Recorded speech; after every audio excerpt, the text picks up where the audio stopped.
सवाल ये भी खड़ा हो रहा है, आंदोलन चलेगा कब तक? सरकार कह रही है कि ऑपरेशन क्लीन चलेगा। अब ऑपरेशन क्लीन तो शायद मोर्चे पे तो नहीं हो पाएगा, लेकिन ऑपरेशन भाजपा क्लीन जरूर हो जाएगा। अच्छा, जिस तरह से इनकी जो कारनामे हैं, जिस तरह से पूरे दुनिया को इन्होंने बंद कर दिया, नज़र बंद कर दिया, ये अघोषित इमरजेंसी है कि आज पूरा देश बंद कर दिया। आज किसान आंदोलन पर है, मजदूर, श्रमिक, क्या हालत, और लोग ऑक्सीजन नहीं मिल रही। कहाँ का सरकार खड़ी है? सरकार का आज व्यापारी परेशान है, मजदूर परेशान है, किसान परेशान है। तो ये क्लीन ऑपरेशन क्लीन जो है ये सरकार का होने वाला है। आगे क्या रणनीति आप लोगों की होगी आगे? देखिए, तमाम संयुक्त मोर्चे के कार्यक्रम है। क्या लग रहा है क्यों सरकार टच से मस नहीं हो रही है? आप लोग क्या जो पूरा आंदोलन है वो चल रहा है, लेकिन सरकार पीछे नहीं हट रही है। सरकार को पीछे हटना पड़ेगा, नहीं तो सरकार जाएगी।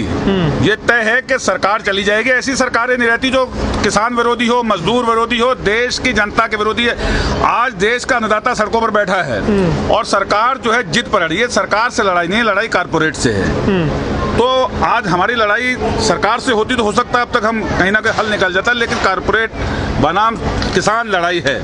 तो कारपोरेट बहुत पैसे वाले लोगों से लड़ाई है, उनके पास सारा कुछ है। तो आप लोग कह रहे हैं कि जो कारपोरेट है वो भारी पड़ रहा है, इसीलिए सरकार पीछे नहीं हट रही है। उनके पास सारे संसाधन हैं, हमारे पास जनबल है, उनके पास धनबल है। तो जनबल तो जब समय आएगा तब उसका इस्तेमाल करेगा। लोकतंत्र में जनबल की ताकत उसका वोट है। तो अगर जनबल की ताकत का इस्तेमाल जब करने का समय आएगा, उस समय हम 2024 हो या 2022 हो, तो जनबल के आधार पर अपनी ताकत का एहसास कराएंगे। ये तो सरकार नहीं भी बनी, जहां का एक एमएलए वहां सरकार बना ली इन्होंने। हरियाणा के अंदर इनकी मेजोरिटी नहीं थी, तब सरकार बना ली। बिहार के अंदर किस तरह से बेईमानी करके इन्होंने सरकार बना ली। तो ये तो इनके पास अभी शस्त्र सारे अभी चल रहे हैं। अभी जो है ईवीएम इनके पास है, घोटाले से ये तो बिना जीते सरकार बना लेंगे। आंदोलन कब तक चलेगा? आंदोलन तो जब तक किसानों के 3 कानून, ये विश्व क्रांति है। बड़ा आंदोलन है ये। ये खाली आप इसे हिंदुस्तान के परिप्रेक्ष्य में मत देखो। ये कारपोरेट, दुनिया के कारपोरेट जो हिंदुस्तान के अंदर निवेश करना चाहता है, उस पूरे कारपोरेट की आज हार जीत का सवाल है। इस हिंदुस्तान के किसानों से पूरी दुनिया के किसानों का फैसला होगा। पूरे देश के पूंजीपति जो कारपोरेट है, उनके सामने चुनौती है कि किस तरीके से हम इन किसानों को हराकर। सर, ये भी देखा जा रहा है कि पहले जो आप लोगों की जो मांग है जो कि कानून वापसी हो, अब साथ ही साथ अब ये भी मामला सामने आ गया है कि बीजेपी को ही आप लोग हटाने पर आगे हैं। नहीं, देखो, हमारी लड़ाई सरकार से है समय की। अगर वो कांग्रेस होती तो कांग्रेस से होती, अगर और कोई सरकार होती उससे लड़ते। अब मौके की सरकार भाजपा है तो भाजपा से है। अगर भाजपा नहीं मानेगी तो हमारे पास आखिरी शस्त्र इस लोकतंत्र में वोट है ना, तो वोट की चोट करेंगे। ये भी पूछा जा रहा है क्या पार्टी बनाएंगे आप लोग? नहीं, ऐसा कुछ नहीं है, पार्टी नहीं बनाएंगे। ये गैर राजनीतिक किसानों का संगठन है और हम जो है बिल्कुल इस सरकार को हराने का काम करेंगे जो सरकार किसानों को विरोध। जो सर देश में स्थिति है, देखा जा रहा है कि हॉस्पिटल में बेड नहीं है, ऑक्सीजन नहीं है, किसको आप जिम्मेदार मानते हैं? सरकार जिम्मेदार है। सरकार जो है लगभग जो उनका एक्सपोर्ट था ऑक्सीजन का, जो उसे डबल कर दिया। और अपने देश के अंदर जो है हमारे पास स्थिति यह है कि हम आज मरीज को ऑक्सीजन देने की स्थिति में नहीं है। कहाँ आपका बैकअप? आपने 300 करोड़ की मूर्ति लगा के लौह पुरुष पटेल की लगा दी। यही कहीं आपने ऑक्सीजन के प्लांट लगाए होते, यही कहीं आपने हॉस्पिटल बनाए होते, बेड दिए होते, तो आज लोगों की जानें नहीं जाती। आज लोगों की जान की कीमत कम है और चुनावी रैली की ज्यादा है। जिनके पास बेशर्मी की डिग्री हो और वो उनके सामने क्या बात उनकी कहे, पूरा दुनिया देख रही है उनके सामने, दुनिया ने देख लिया। 350 किसान शहीद हो गए, एक संवेदना तक व्यक्त नहीं करते। लोग हाहाकार मचा पड़ा है, बेड नहीं है। लोग जो 900 का सिलेंडर है वो 50,000 रुपए में तक ब्लैक हो रहा है, 30,000 तक ब्लैक हो रहा है। ये जो गैस सिलेंडर 400 का था वो 800 का मिलता था तो भाजपा वाले ढोल बजाते थे।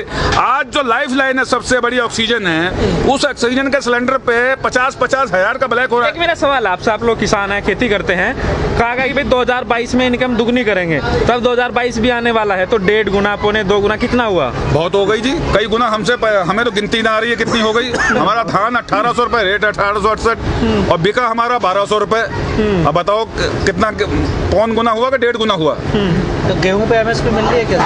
गेहूं पे एमएसपी चलो मंडी में हमारे साथ पता चल जाएगा तुम्हें कितनी मिल रही है। 100 रुपया सेंटर वाला ले रहा है 1 कुंटल पे। आप थोड़ा सा यहाँ पे बुलंदशहर आपके पास अलीगढ़ है, एक दिन टाइम निकाल के हमारा निवेदन है कि आप चले जाओ सेंटर पे और ट्राली पे बैठ के किसान बनकर चले जाना।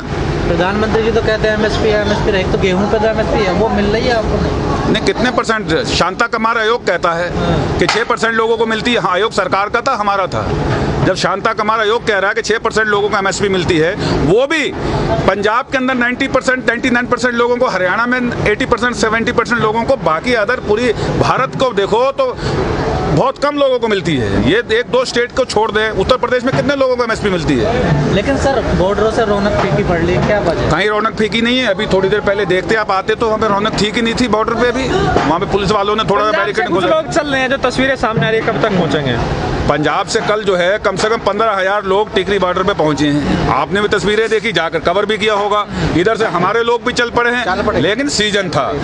देखो, पहले हमारी खेती है, उस खेती को बचाना है, दुनिया का पेट भरना है। हमने हमारी चिंता खाली, इस किसान को चिंता सबकी है, अपने पेट के साथ साथ पूरे भारत की चिंता है। आपका पेट भी भरना है, दूसरों का भरना है, जीविका का सवाल है। एक सवाल है, पंजाब से लोग आ रहे हैं, उत्तराखंड से लोग आ रहे हैं जो आपके साथ जो जुड़े हुए हैं, लेकिन अभी देखा जा रहा है कि यहाँ पर जो 28 तारीख को टिकैत साहब के साथ जो घटना घटित हुई, उसके बाद पश्चिम यूपी से, बाकी लोगों से, जगह से खूब लोग आए, लेकिन अब वो लोग लग रहा है कि वापस लौट गए। गन्ना काटने गए हैं, फसल ना काटें, आखिरी महीना मिल बंद हो जाएगी। अब मिलें बंद हो रही हैं, गन्ना खेत में खड़ा है, प्रायोरिटी है गन्ने को काटना है, गन्ना बोना है। छोटे छोटे किसान हैं, 4 एकड़ का जोता है, कोई 3 एकड़ का, बड़े किसान नहीं है, तो उनकी जीविका का सवाल है। अपना खेती बाड़ी करके, और 15 दिन का काम है, 15 दिन के बाद यहाँ पे तुम देखना, अभी जरूरत पड़ेगी तो 4 घंटे लगेंगे।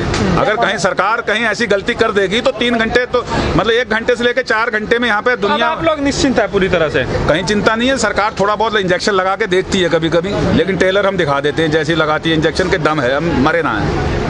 आंदोलन चलता रहेगा? आंदोलन चलेगा जी, जीत के जाएंगे। शादी के लिए जब मैं जाता था तो किसान कहने में अपमानित महसूस करता था। आज हर व्यक्ति के आई लव किसान लगा है नौजवान, तो उन्होंने अपने आप को फख्र महसूस किया है आज देश का किसान ने, कि मैं किसान कहने के अंदर अपने आप को, ये हमारी बहुत बड़ी जीत है इस आंदोलन के, कि किसान अपने आप को खड़ा स्टैंड किया है, और उपलब्धि आंदोलनों के अंदर समय